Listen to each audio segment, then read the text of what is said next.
पावसाळ्यात फिरायचंय? मग भारतातील ही 5 ठिकाणं पहाच. पावसात निसर्गाचं सौंदर्य अनुभवायचंय, पण लोणावळा, महाबळेश्वर सारख्या ठिकाणी गर्दी नकोय?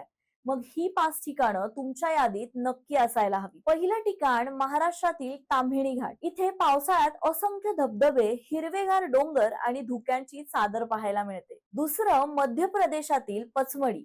इथे पावसाळ्यात धबधबे आणि हिरवाईमुळे वेगळंच रूप येतं. इतिहास आणि निसर्गाचा संगम अनुभवायचा असेल तर मांडू ही उत्तम पर्याय आहे. तिसरं ठिकाण उत्तराखंड मधील चोपता. हे हिमालयाच्या कुशीत वसलेलं शांत ठिकाण असून हिरवगार कुरण आणि धुकं मनमोहून टाकतात. चौथं कर्नाटकातील अगुंबेला. याला दक्षिणेचं चेरापुंजी म्हटलं जातं. मुसळधार पाऊस, घनदाट जंगल आणि धबधबे इथलं आकर्षण वाढवतात. पाचवं हिमाचल प्रदेशातील जलोरी पास. हे ठिकाण निसर्गप्रेमी आणि साहसी पर्यटकांसाठी खास अनुभव ठरू शकतं. यंदाच्या पावसाळ्यात गर्दीपासून दूर जाऊन निसर्गाच्या सानिध्यात वेळ घालवायचा असेल तर या ठिकाणांचा नक्कीच विचार करा.